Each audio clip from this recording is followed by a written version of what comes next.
Por primera vez en la historia de la democracia española, un fiscal general del Estado se sentará ante un juez como imputado. A Álvaro García Ortiz se le acusa de un delito de revelación de secretos por filtrar, presuntamente, un correo electrónico de Alberto González Amador, pareja de Isabel Díaz Ayuso, en el que admitía haber cometido 2 delitos fiscales.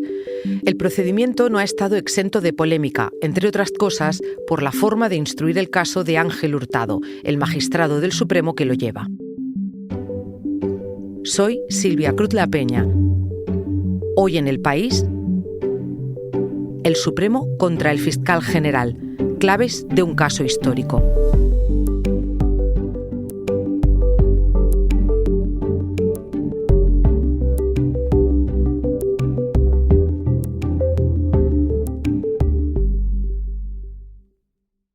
Entender un caso judicial nunca es fácil. Y cuando además se mezclan intereses políticos se complica todavía más. Por eso le pedí a mi compañero José Manuel Romero, subdirector de política y experto en tribunales, que me ayudara a desgranar paso a paso lo que él mismo llama un caso histórico. ¿Por qué? Porque en el banquillo se sienta esta vez Álvaro García Ortiz, fiscal general del Estado. Se le investiga por una supuesta revelación de secretos. ¿De qué secreto estamos hablando? De un correo electrónico que envió el abogado del novio de Ayuso, del empresario Alberto González Amador, al fiscal de Madrid que supuestamente iba a analizar su caso de fraude fiscal. Es decir, esta causa por la que el fiscal general del Estado se sienta en el banquillo del Tribunal Supremo deriva de otra que hay que explicar. Se trata del supuesto caso de fraude fiscal de Alberto González Amador, pareja de la presidenta de la Comunidad de Madrid, Isabel Díaz Ayuso. Alberto González Amador es un empresario que trabajaba para las empresas del grupo Quirón como consultor. Y de pronto, entre mayo y agosto del año 2020, o sea, en plena pandemia, consigue el negocio de su vida hasta el punto de que gana en esos 3 meses más dinero de lo que había ganado en toda su vida. Gana 2 millones de euros como consecuencia de cobrar una comisión del 4,5% en una operación de compra-venta de mascarillas. ¿Quién vende y quién compra esas mascarillas? Las vende una empresa que se llama FCS, propiedad de un empresario catalán, y se las vende a una empresa gallega que se llama MAPE, en cuyo consejo de administración está uno de los principales directivos de Quirón. Cuando Alberto González Amador tiene que hacer la declaración del impuesto de sociedades correspondiente a 2020, la hace en julio de 2021, incluye un gasto deducible de más de 600.000 euros porque supuestamente se ha gastado ese dinero en pagarle a una empresa mexicana para que le abriera el mercado mexicano. Ese gasto nunca lo hizo Alberto González Amador. Esa factura es falsa y se presentó para que de esa manera Alberto González Amador no pagase los 155.000 euros que le correspondían. No contento con eso, en el año 2022 Alberto González Amador tenía que hacer la declaración del año 2021 y volvió a hacer exactamente lo mismo, en este caso por 1 millón de euros, correspondiente a una firma de Costa de Marfil y a media docena de empresas andaluzas.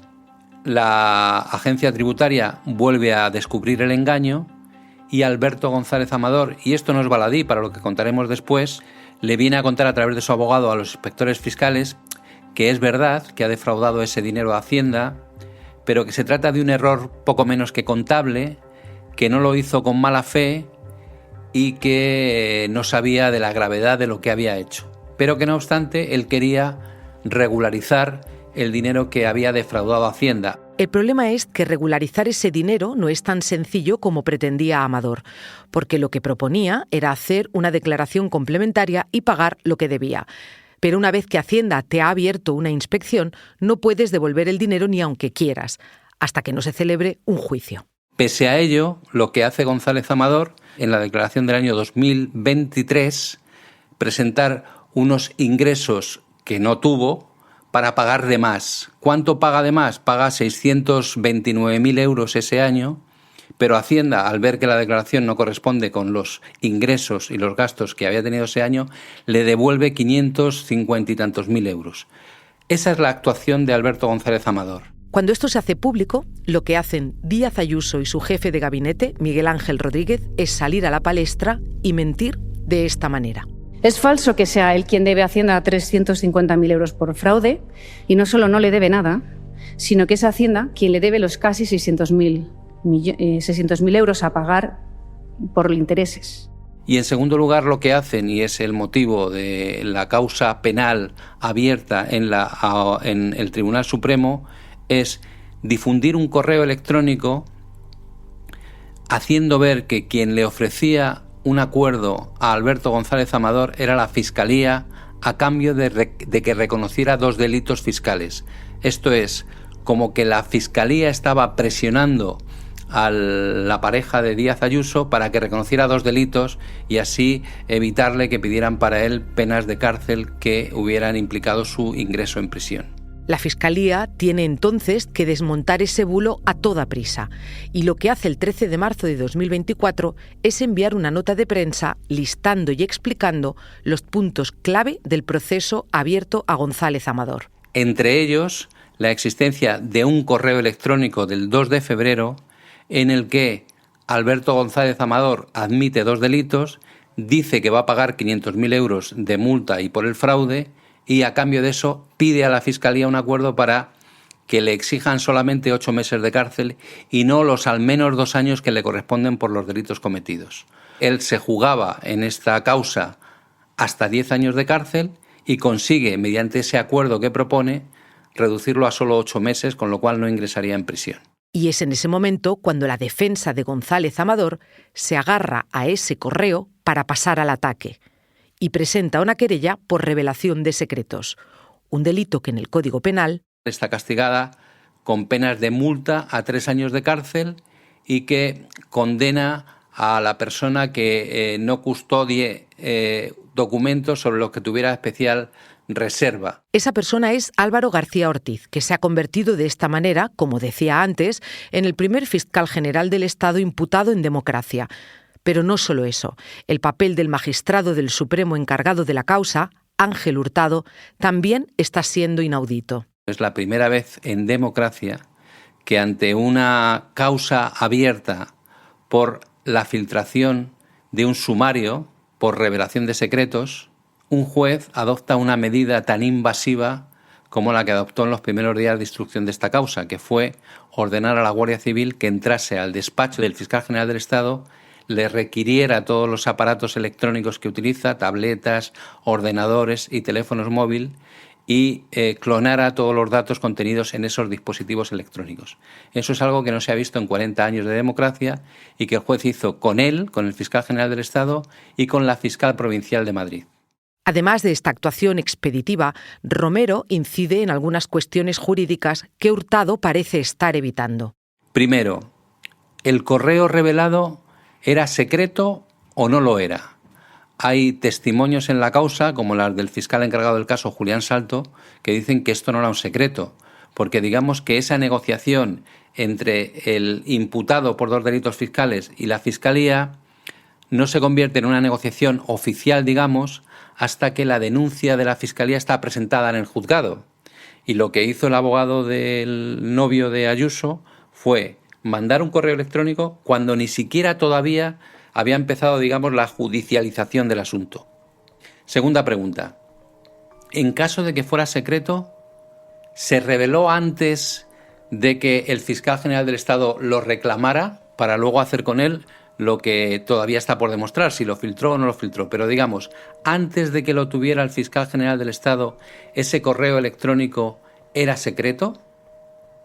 El País publicó el pasado 20 de enero una información basada en el intercambio de WhatsApps entre 4 redactores de la redacción del diario El País. ¿Qué queríamos demostrar con esos 4 WhatsApp? Queríamos demostrar que desde el 12 de marzo de 2024, o sea, 31 horas antes de que el fiscal general reclamase los documentos, al diario El País le llegó la información de que el novio de Díaz Ayuso había ofrecido un acuerdo a cambio de pagar lo defraudado más una multa y admitir los 2 delitos. Para demostrar que el país manejó esa información, no solo aportábamos los WhatsApp cruzados entre nosotros, sino que aportábamos los WhatsApps que redactores del país enviaron al abogado del novio de Ayuso para confirmar esa noticia. El abogado del novio de Ayuso nunca contestó a las preguntas de este periódico mucho antes de que el fiscal general del Estado empezase a reclamar ese documento. La pregunta que se hacen los juristas es si la información circulaba por los medios de comunicación mucho antes de que el fiscal general del Estado la reclamase, ¿por qué se está imputando e investigando al fiscal general del Estado por la revelación de ese secreto que supuestamente ya no era secreto? El juez instructor, sin embargo, no tiene en consideración el testimonio de los periodistas que aseguran que ya tenían ese correo porque no lo publicaron en sus medios antes de que lo tuviera el fiscal general del Estado. Pero esa versión del juez choca directamente con el testimonio de uno de los medios de comunicación que contaron todo acerca de esta historia, que es el diario El Mundo. El diario El Mundo, la noche del 13 de marzo, publicó una información que se titulaba «La Fiscalía ofrece un acuerdo al novio de Ayuso a cambio de que éste reconozca 2 delitos». En esa información El Mundo contaba 2 cosas. Una, que existía un correo de la Fiscalía al abogado del 12 de marzo, que es verdad, existía ese correo, donde no ofrecía ningún acuerdo, simplemente le comunicaba al novio de Ayuso: ya he presentado la denuncia en el juzgado, tú hace tiempo me ofreciste un acuerdo, aunque no lo decía en estos términos, decía algo así como: ya he presentado la denuncia en el juzgado, ya no hay ningún obstáculo para que empecemos a negociar sobre aquello que me dijiste. En ningún caso decía qué es lo que me dijiste, no decía nada de eso. El Mundo, en su declaración ante el Supremo, el periodista del Mundo le dice al juez: a mí no me dieron el correo del 2 de febrero, pero yo esos detalles de que admitía los delitos a cambio de que se redujera su pena para no entrar en prisión, los conocía porque me lo contaron así fuentes de la negociación entre el fiscal y el novio de Ayuso. Con lo cual estaríamos, digamos, descubriendo a estas alturas que antes de que el fiscal general del Estado pudiera hacer nada, la presidenta de la Comunidad de Madrid y su jefe de gabinete estuvieron informando toda aquella mañana sobre los detalles por los que ahora está imputado el fiscal general del Estado. Que es un poco el mundo al revés, porque además es el novio de Ayuso quien ha presentado la querella contra el fiscal general del Estado. Si el novio de Ayuso, a través de su entorno, de su abogado, del jefe de gabinete, de la presidenta de la Comunidad de Madrid, facilitaron información a los periodistas para engañarlos, para contar una versión tergiversada de los hechos, pero información donde había detalles de la negociación secreta, en principio no deberían poder querellarse contra el fiscal general del Estado, que lo único que hizo fue desmontar las mentiras del gobierno de Ayuso con un documento que era supuestamente confidencial, aunque a estas alturas tampoco se sabe muy bien quién lo filtró. ¿Por qué no se sabe muy bien quién lo filtró?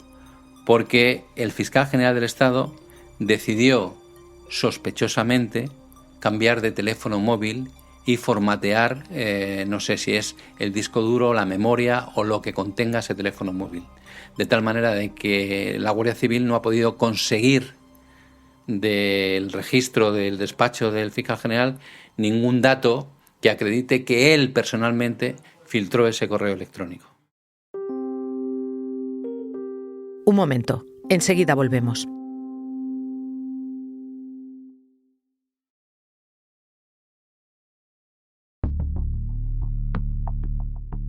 Como dice Romero, no hay ningún dato de momento que acredite que el fiscal filtrara el correo. Pero cabe preguntarse si su actuación aquella noche, enviando aquel correo a la prensa, fue correcta. La verdad es que aquella noche, si le preguntas a un periodista, a cualquier periodista, si hizo bien el fiscal general del Estado, te diría que sí. Nadie estaba reparando a esas horas de la noche en que ese acto de entregar un correo electrónico a la prensa o reclamar ese correo electrónico pudiera suponer un delito de revelación de secretos. ¿Por qué nadie a esas horas de la noche podía entender eso? Nadie, ni siquiera la fiscal superior de la Comunidad de Madrid, Almudena Lastra, cuyas declaraciones han ido en contra de los intereses del fiscal general del Estado, porque dice que ella se negó a publicar la nota por su contenido.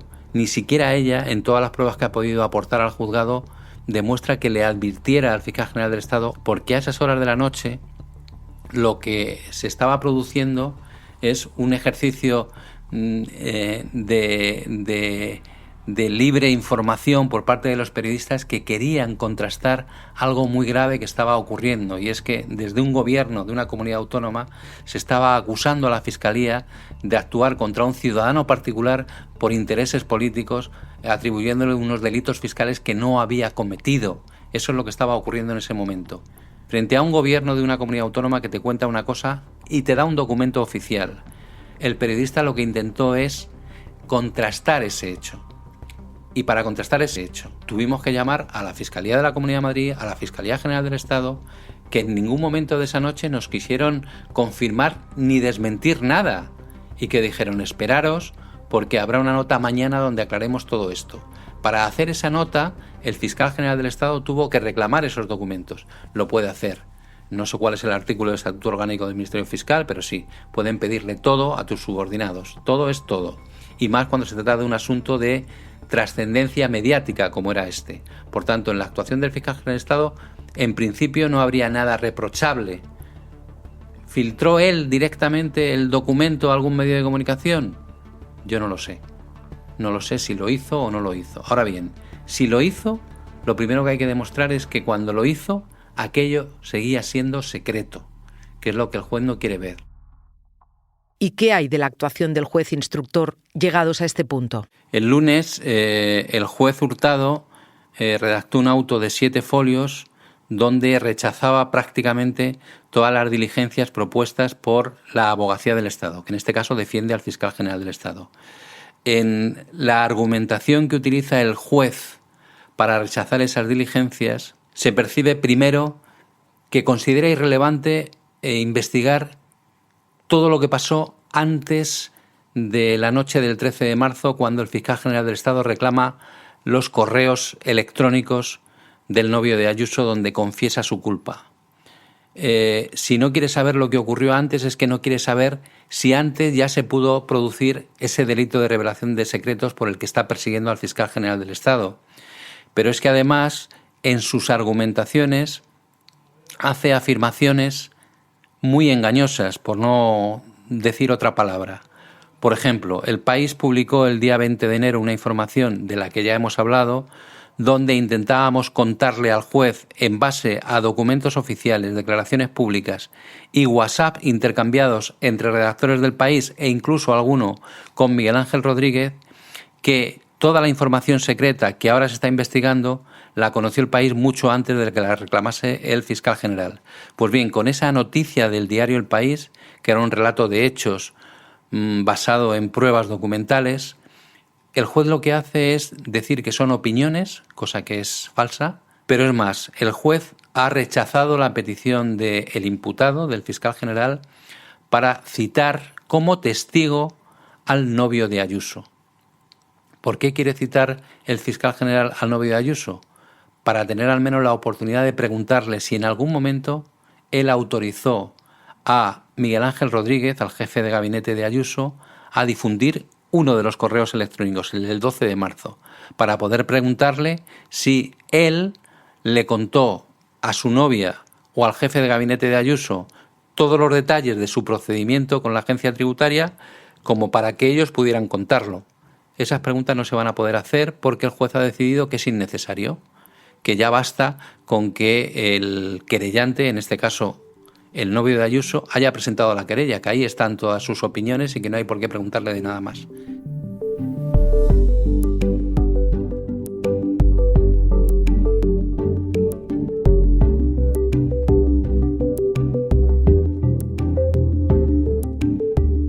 Este episodio lo han realizado José Juan Morales y José Manuel Romero. La grabación en estudio es de Nicolás Chabertidis. El diseño de sonido de Camilo Iriarte. La edición de Ana Rivera. Yo soy Silvia Cruz La Peña y he dirigido este episodio de Hoy en el País. Gracias por escuchar.